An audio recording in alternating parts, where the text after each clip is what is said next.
Welcome back to Baseball Rambles, everybody. Hope everybody's doing awesome out there, staying safe. If you haven't liked or subscribed, please do so. Can't tell you how much I appreciate your support, and the best way you can help me out is by hitting like and subscribe. Hope everybody had an awesome summer. Glad to be back after a bit of a break, talking Major League Baseball. And let's get right into it with the Toronto Blue Jays. That's right, what a mediocre season at best. That competitive window that was supposed to be open was slammed shut this year. That's right, the flaws of the Toronto Blue Jays were exposed, and this team struggled right from the gate. There was really not a lot to get excited about Toronto this year, but certainly some silver linings, and definitely a way forward for next season. The big question, will Atkins and Shapiro get it done, or will they even be around to get it done? That's right. And a bigger question maybe will be Bichette.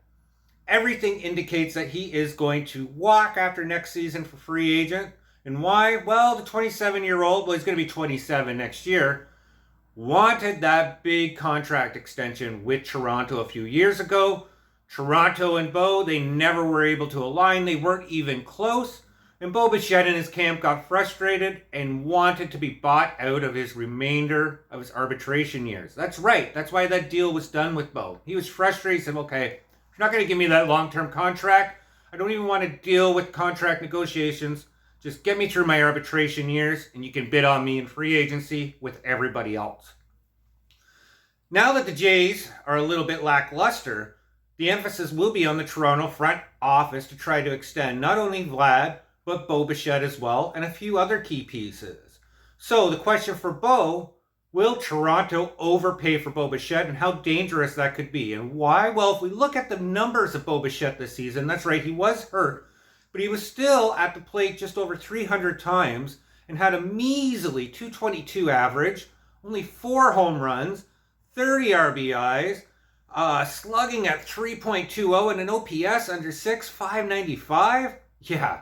And somebody who has negative defensive metrics at times, that's right, he's not a great defensive shortstop. There are many other upgrades available. The reason why Bo was firmly placed there was because of his bat. And the question is, are the Jays going to take that risk and hope that we get the Bo Bichette of seasons prior? And what do I mean by that? The Bo Bichette who usually gives you an average of plus 300, 20 to 25 home runs. That's the Bo Bichette we need, and maybe hopefully average or slightly above average defense. And that's nothing that we saw on display this season. And to be fair, there was a collective of Blue Jays players who certainly disappointed. Bo Bichette nearing the top of that list. And Bo Bichette wants a $250 million plus contract. So the question is Bo Bichette really bankable on a $25 to $35 million a year salary? Can that money be better dispersed to other players? I'm thinking the latter there. If I was a Toronto Blue Jays front office, you might even be able to consider trading Bo Bichette if he didn't have such a down year, but he didn't. He did. So his trade value has plummeted.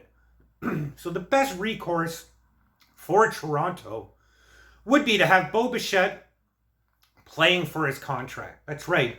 Next year, if Bo Bichette has another down year, suspect him to sign a 1-year buffer contract like a lot of players have done, like Matt Chapman did and did get paid, in hopes of rebounding. Bo Bichette needs to play if he wants to get paid. Pardon me, a little tongue-tied. And that is a little bit of leverage for Toronto, because even if he has a bit of a down season, it gives Toronto the opportunity to re-sign him for that 1 year. However, if Bo goes big, Bo's going to be gone. However, if Bo goes big, this could be exactly what Toronto needs for that resurgence and maybe to go deep into the playoffs next year. So the question will be this offseason, is Bo Bichette worth $250 million? Some people might say yes. I strongly say no. I'd rather see $30 million go to a stud ace pitcher, somebody who could be front of the line, or maybe finally a closer, because Romero drives me nuts, and we have no clear bullpen solution moving forward. So as I said, there's a lot of other options of how to spend that Bo Bichette money, and if it was me, it certainly wouldn't be on Bo. Always appreciate to hear what you have to say in the comments below. Do you agree with me, Bo Bichette?